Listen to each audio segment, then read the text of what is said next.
Le CRTC cède aux pressions du gouvernement Harper et de milliers de consommateurs et retarde d'au moins 60 jours sa décision sur la facturation des services Internet à l'usage.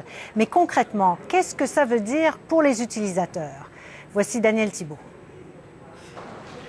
Encore une fois, le CRTC recule.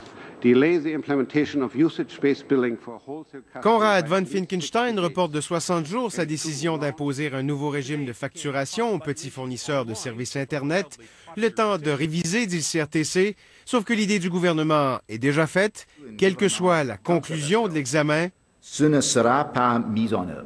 Au cœur de la controverse, la facturation d'Internet proportionnelle à l'utilisation où l'on paie pour chaque gigaoctet au-delà d'un certain plafond. Les grandes compagnies l'imposent déjà à leurs clients depuis plusieurs années. Elles demandaient au CRTC la permission de faire la même chose avec les petits fournisseurs, ceux qui achètent l'accès à Bell, par exemple, pour le revendre aux consommateurs. Ils sont 560 000, à peine 6 % des 9 millions d'abonnés au Canada, mais qui ont créé une véritable tempête dans le cyberespace. Les petits fournisseurs comme celui-ci ont fait front commun contre une mesure, disent-ils, qui a été très mal ficelée.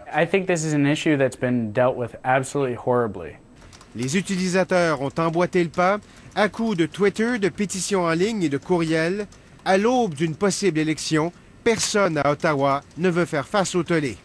Sauf qu'avec l'arrivée de services comme YouTube et Netflix, la demande sur les réseaux ne cesse d'augmenter et l'utilisation est loin d'être équitable.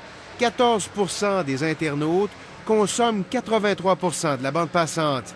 Le CRTC devra réglementer, maintient le président.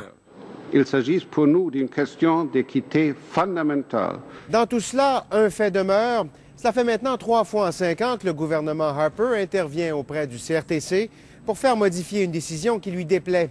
3 interventions hautement remarquées dans les affaires d'un organisme normalement indépendant.